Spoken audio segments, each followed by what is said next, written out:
Hello, welcome to all of you to my video lectures on elementary particles.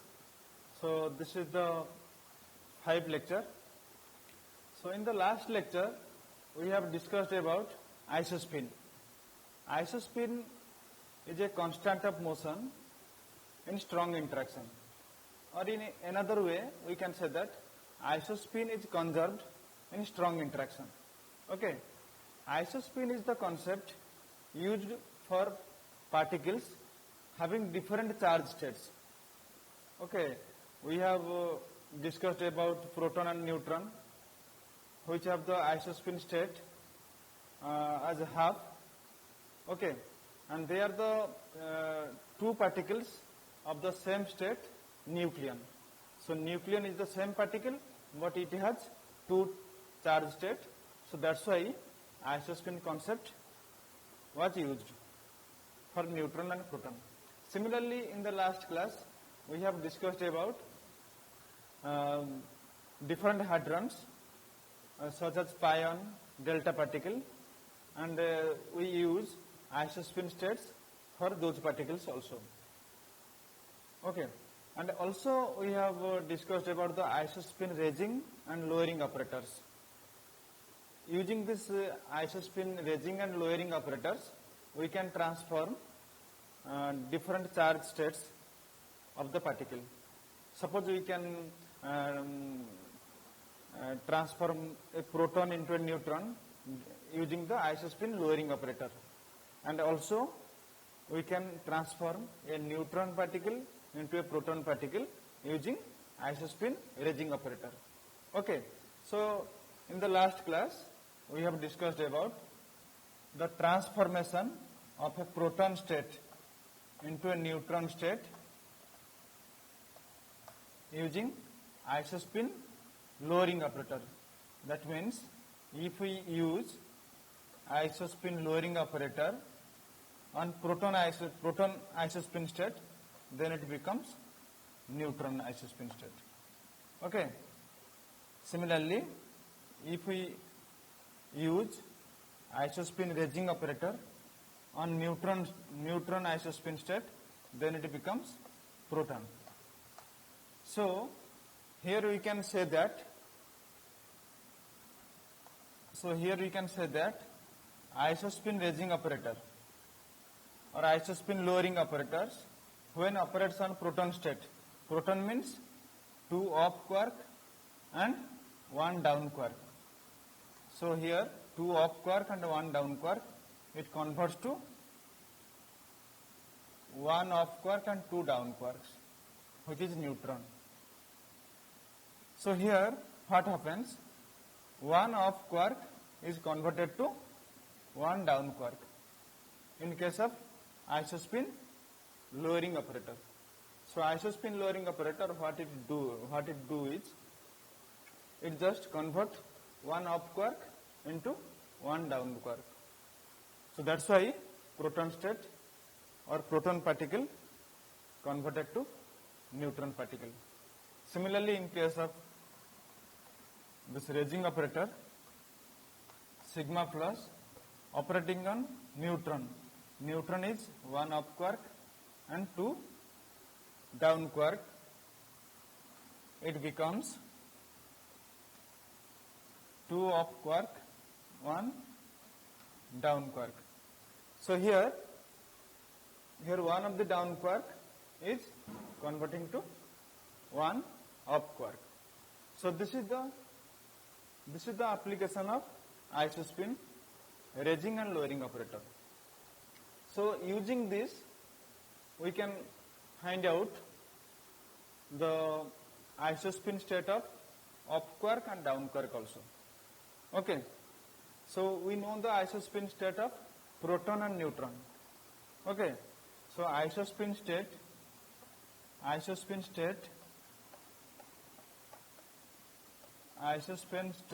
is represented by I and I0.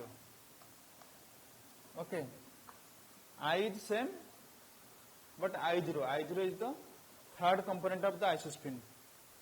Okay, just like the spin case. I told that the mathematical similarity, there is a mathematical similarity between isospin and spin, because in case of this is the isospin state and it is its third component. This is the isospin quantum number and this is the third component of the isospin quantum number. It is similar to spin state. How? Because in spin state we write S and MS. S is the spin quantum number and MS is the third component of the spin quantum number, or we can say that this is the magnetic spin quantum number, or we can say this is the Z component of the spin vector, because this is spin quantum number, it is corresponding to spin vector S vector. Okay, S vector, and it has three components: Sx, Sy and Sz. Okay, so this is the spin vector and the corresponding quantum number is S, and this spin vector has three components: Sx, Sy and Sz. Okay, so Sz, so the Sz, the quantum number corresponding to Sz is Ms, because Sz, the magnitude of Sz is Ms h cot. So this Ms is the magnetic spin quantum number, this is Ms. Okay, and the magnitude of S is, so this is the magnitude of Sz, Ms h cot, and this is the magnitude of S, S into S plus 1 h cot. Okay. So similarly in isospin case, this is the isospin quantum number and I0 is the third component of the isospin quantum number. Okay. So we know that the isospin state of proton is, for proton this is equal to I is half and I0 is also half, and for neutron it is half and minus half. So this is the isospin state of proton and neutron. So from this isospin state of proton and neutron, we can find out the isospin state of up quark and down quark. So let us see how we can find out the isospin state of up quark and down quark.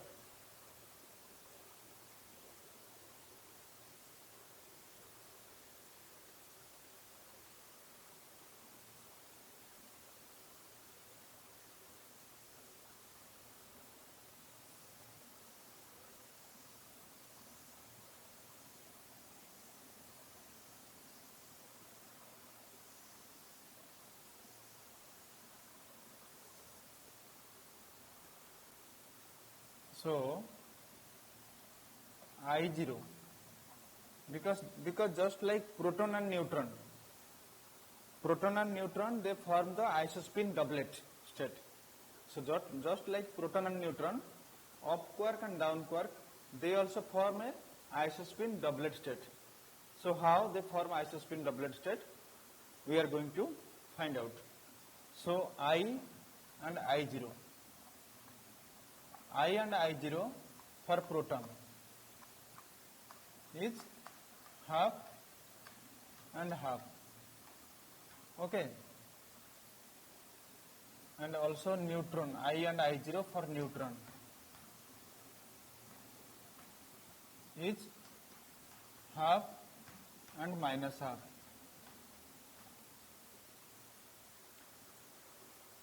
So up quark and down quark. So we know that U and D.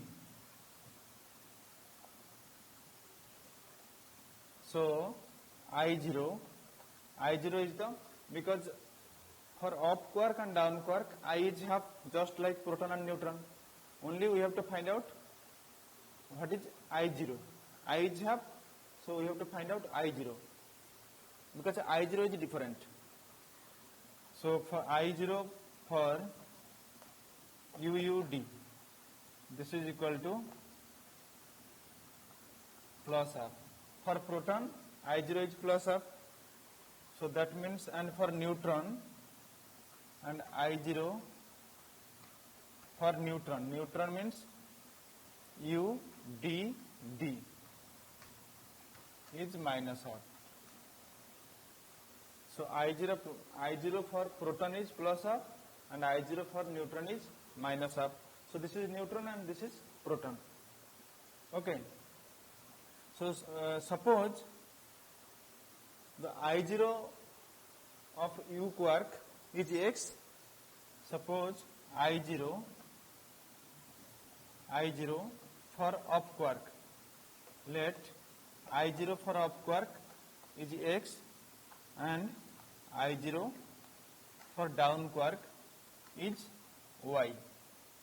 So for up quark we can write this as U means X, Y, X plus X, this is 2X plus Y is equal to half. And for neutron also X plus 2Y is equal to minus half. So from these two equations we can find that X is equal to half and Y is equal to minus half. So X is the I0 of up quark and Y is the I0 of down quark. So up quark and down quark also form isospin doublet state. So isospin state of up quark is I is half and I0 is also half. Similarly for down quark, I is half and I0 is minus half, just like proton and neutron. So this is the isospin state of up quark and down quark. So there is a famous relation, that is Gell-Mann-Nishijima relation. Using that relation we can also find out the isospin state of different particles. Okay, so the famous Gell-Mann-Nishijima relation is as follows.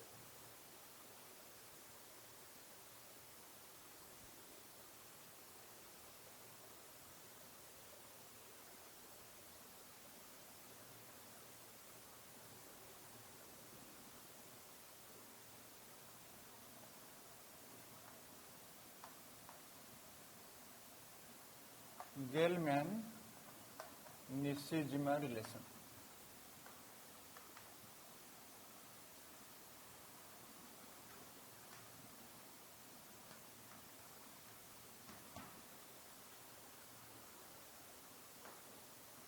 So that Gell-Mann-Nishijima relation is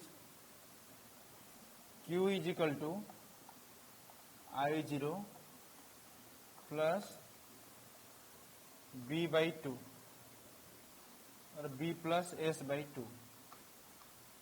So this is the famous Gell-Mann-Nishijima relation. So here S is the strangeness quantum number. So we don't know about this strangeness quantum number. So after this isospin I will discuss about this strangeness quantum number. So up to now we know this. Up to baryon number we know, so that's why I write this as B by 2. So Gell-Mann-Nishijima relation is Q is equal to I0 plus B by 2, baryon number by 2. Q is the charge of the particle and I0 is the isospin, third component of the isospin quantum number. So using this relation also we can find out, because there are three variables. If we know any two of the variables, then we can find out the third one. Suppose for up quark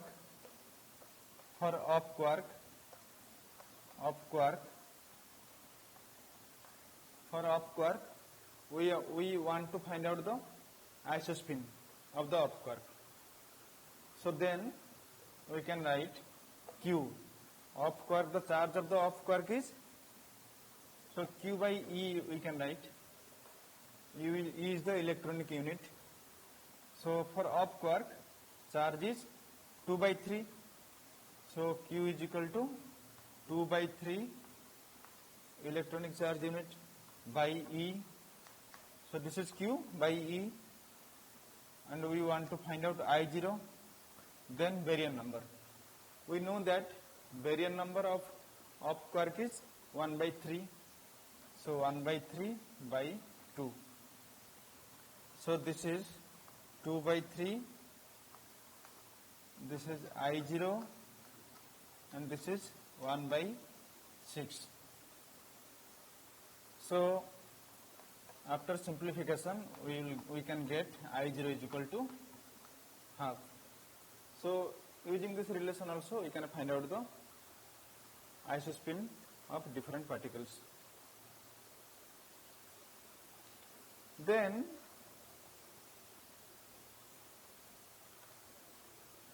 I want to discuss about the quark wave function of pions. Okay, using this isospin state. Now we are going to find out what are the quark wave function of pions.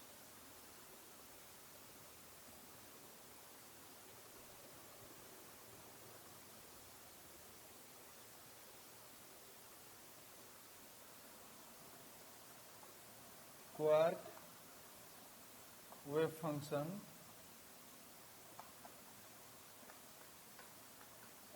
functions of pion. The symbol of pion is pi. Quark wave function of pion. So we know that up to now we know that pion has 3 charge state. Pion has 3 charge state.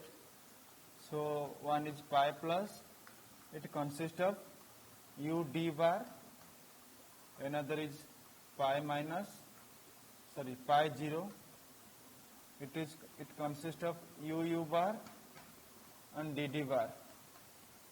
Then pi minus, it consists of u bar d. So this is the pion state, and it has 3 charge state. So that's why we have assigned the isospin quantum number as I is equal to 1 for the pion. Okay, as I is equal to 1, so that implied I0 is plus 1, 0 and minus 1. Okay, so for pi plus it is 1 plus 1, and for pi 0 it is 1 0, and for pi minus it is 1 minus 1. So these are the isospin states of pions. So using this isospin state, we can find out the quark wave function of pions. So let us do a simple mathematical derivation to find out the quark wave function of pions. So here we will use isospin Raging operator. Okay, we will start from pi minus and then operate isospin Raging operator on pi minus, then we will go to pi 0, then go to pi plus. So we know that pi minus is u bar d. Okay, so this is the quark wave function of pi minus. So if we operate isospin Raging operator sigma plus on pi minus, that implies sigma plus will operate on u bar d. Okay, so sigma plus the isospin. Now we are going to write isospin state of pi minus. Isospin state of pi minus is 1 minus 1. So 1 minus 1. So it is the sigma plus u bar d. Okay, so I write this as it is. I will later simplify this. So when sigma plus operating on 1 minus 1, that means sigma plus operating on I0, it gives I into I plus 1 minus I0 whole into I0 plus 1, this under square root, then the state is I0 plus 1. This is the state. Okay. So operate this using this formula. So I and I0, sigma plus. So I into I plus 1, this becomes square root 2, then minus I0 into I0 plus 1. I0 is minus 1, so minus 1 plus 1, 0. So this quantity becomes 0. So this is root 2 into I0 plus 1. So I is 1, I0 is minus 1 plus 1, this 0. So this is 1, 0 isospin state.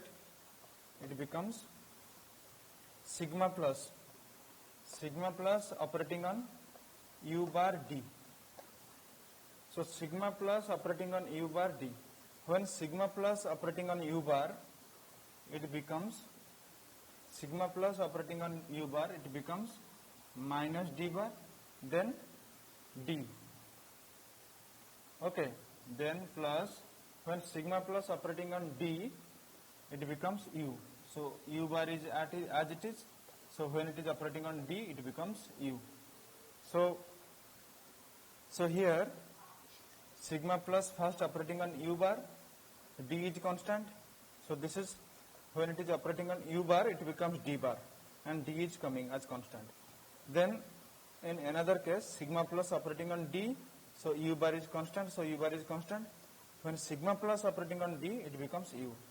So minus D bar D plus U bar U. So here we can write U bar minus D bar. Okay. So finally we can write 1, 0 state is equal to 1 by root 2 U bar minus D bar. So this is the pi minus pi 0 state. Okay. So isospin raising operator convert pi minus to pi 0. So this is the quark wave function of pi 0.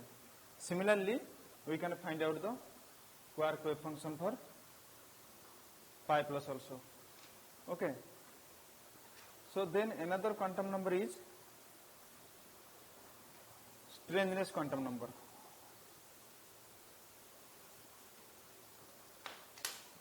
So another quantum number is strangeness quantum number. So up to now we have discussed about lepton number, then baryon number, then isospin quantum number. Now we are going to discuss strangeness quantum number.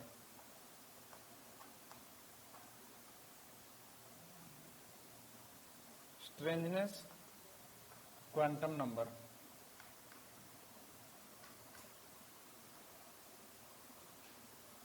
Its symbol used is S. Okay. So the strangeness quantum number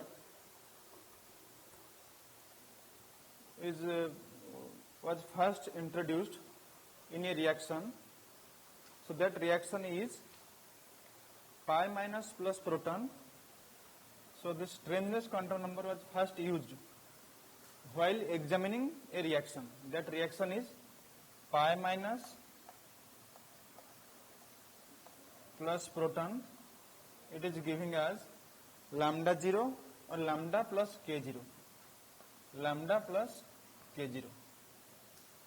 Here in this reaction, in the left hand side of the reaction, the pi minus, it contains U bar D the quark content of pi minus is U bar d. Then the quark content of proton is UUD. Then the quark content of lambda, lambda is a baryon, its quark content is UTS. Okay. Then the K0 has the quark content DS bar. So here you can see that in the left hand side there is no strange quark. No strange quark. No strange quark on left hand side. And on the right hand side we should see that here there is a strange quark and there is another anti-strange quark. So here one strange quark and one anti-strange quark. One strange quark, one strange and one anti-strange quarks. So it is observed in many reactions of hadron containing an S quark, and it is always accompanied by the one anti-S quark. That means strange quark is always accompanied by the presence of one anti-strange quark. So this type of association may be accounted for by assigning a strangeness quantum number S to count the number of strange quarks. So here one new quantum number is assigned to count the number of strange quarks. Okay. So one strange quantum number.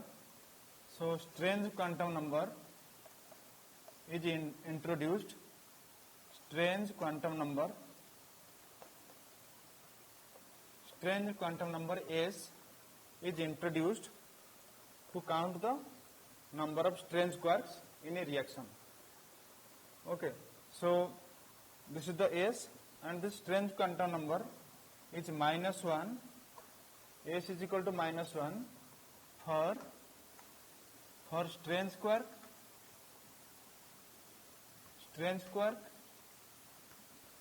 and S is equal to +1. S is equal to +1 for anti-strange quark. For anti-strange quark.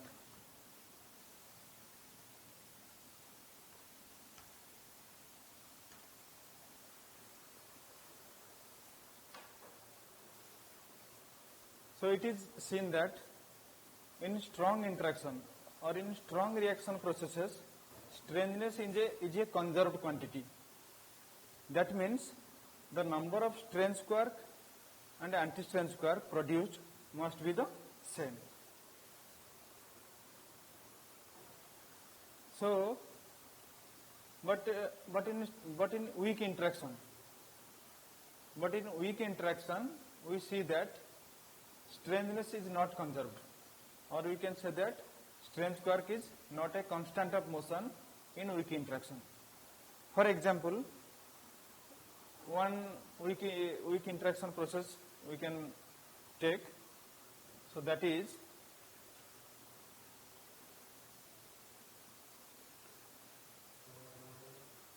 K plus decaying to pi plus pi 0.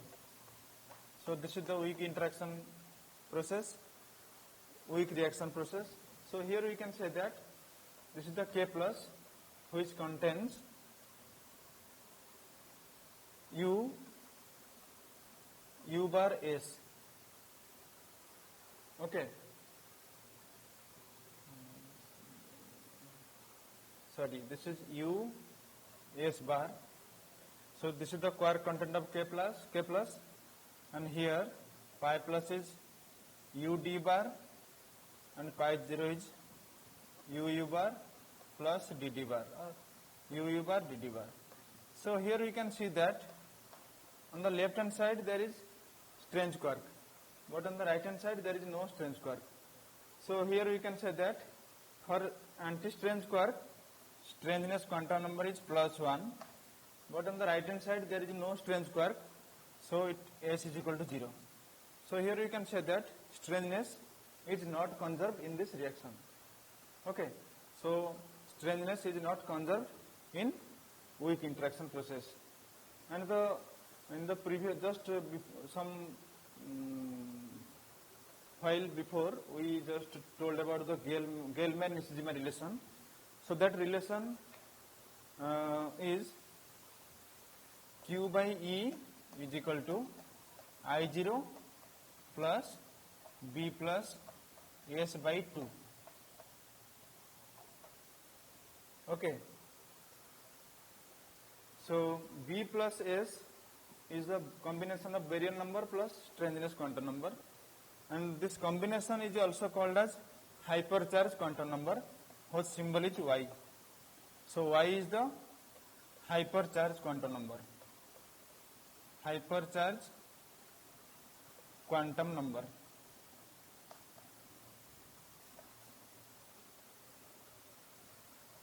So this is hypercharge quantum number. So this is Y. Y is equal to B plus S. Okay. So this is all about today's class. Thank you.